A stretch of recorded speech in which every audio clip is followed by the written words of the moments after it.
So today we're going to be talking about dun first edition collector's rares.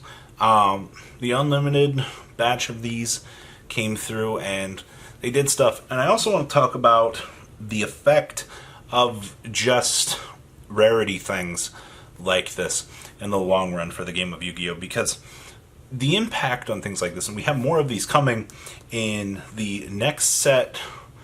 What is it coming? Genesis Impactors. We'll see the collector's rares return. It appears to be a side set thing, so we'll see how this impacts. So let's dig on into this, shall we?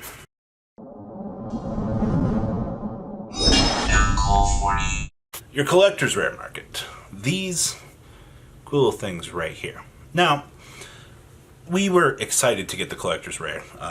Like maybe 2-3% difference between the OCG and the TCG, but on the first wave of these, they gave us some real interesting reprints. We got, what was it, the Stardust. We knew Pot of Extrav would be one. We got Pot of Desires, and then they gave us Gamma and like maximum rarity. Now, ever since Ultimate Rares kind of left the game, a lot of people aren't too happy about that. This was our replacement to Ultimate Rares. It was our alternative to a different rarity. Well, when you look at the collector's rare market, you'll notice one very big common thing with these. These things, this expensive cardboard here is worth a lot of money for no reason. Just, what was it? You had the chance, you got 3 per case? What is that? 1 per 3 to 4 boxes. Now, be honest with me, guys. When you are going through a product here, and you can pull a Blockluster Soldier, and you can make what is it, like $300 for a first ed was how much they were going for. Excuse me, the unlims are down to $185 as I'm making this video.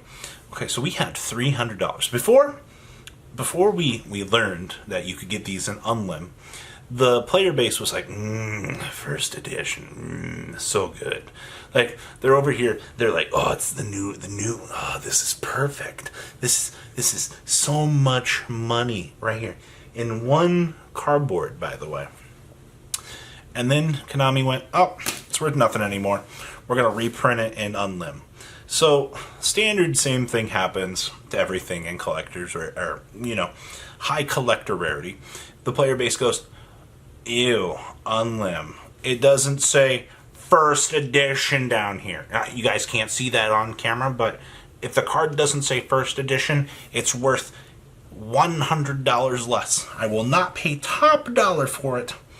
And you'll continue to see that every set that happens in the game, whether or not it be this rarity or something like that. It doesn't surprise me. Now, the interesting thing with this was, as I said, you had 3 to 4 of these per set, or per case. So basically you spend, what is it, $700, $720 on a case. And you're like, alright, so I got these in. So you go through, you could pull the entire collector's rarity in 4 cards, which means everything else in the set was free money, which is insane, by the way. On the other side, you could lose your butt.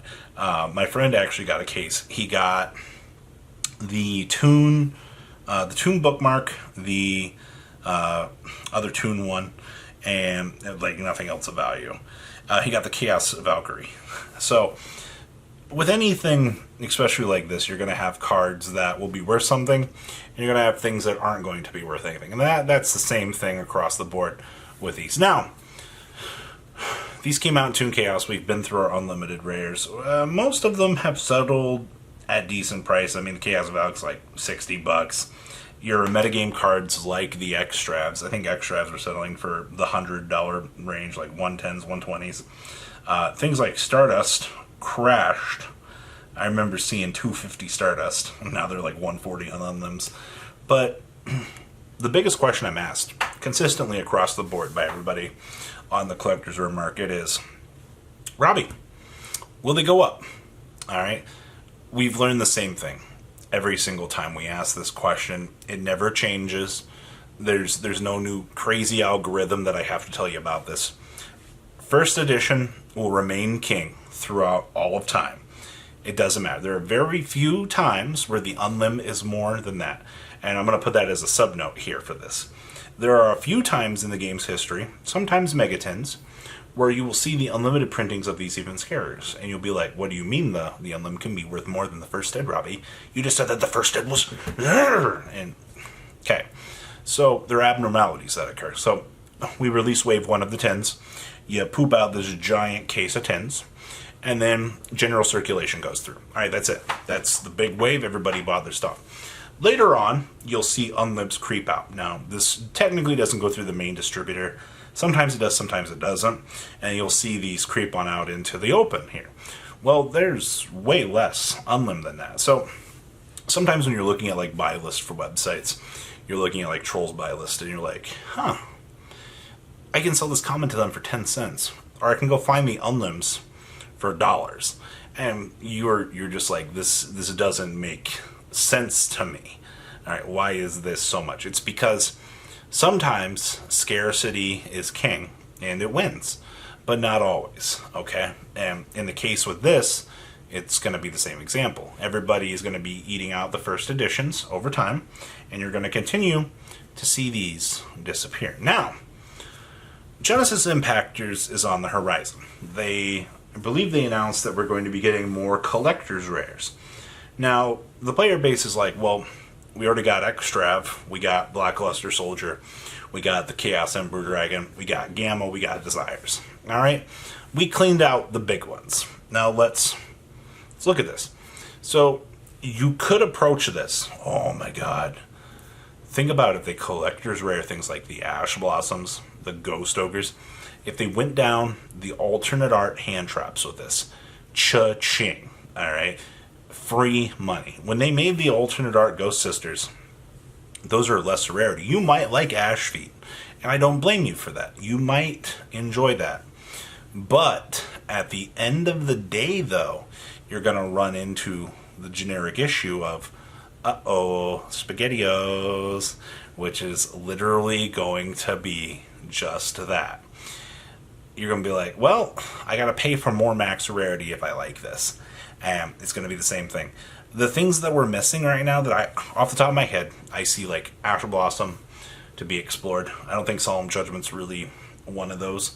I don't think they're going to do the Golden Lord. You have to look at like the next wave of collector's rares. They have to be like staples. Well, you can't go after Pot of Extra. I guess you could do things in the extra deck that we could deem staples. I guess we could do Utopia double. No, we won't do a Utopia double. Looking at the current format, though, like I feel like we just stapled everything. You'll dedicate good half of the cards to the set, so you'll probably see the Evil Twins and things like that be in that set as that cool rarity. But outside of that, as things progress with it and we get closer to the set, I guess really what staples can we still do? The only Ghost Sisters is like the only thing I can think of. I want to see like a Solemn Judgment. Oh my god, a Solemn Judgment in this rarity would be nice. I guess Pankratops too, but Pankratops is a limited one. Nobody cares about him. We just got Abyss Dweller as an ultimate for generic. I guess Borrowed Savage has no point being in the set. Like, I don't know. And I guess like that's my other question to you guys for this video in terms of collector's rares. As we're heading on into the next set here, like what do you guys expect to come out of collector's rares? You know, what kind of insanity do you see Konami going, that's really cool. Thanks for giving us money, guys. And, you know, they're going to tempt you.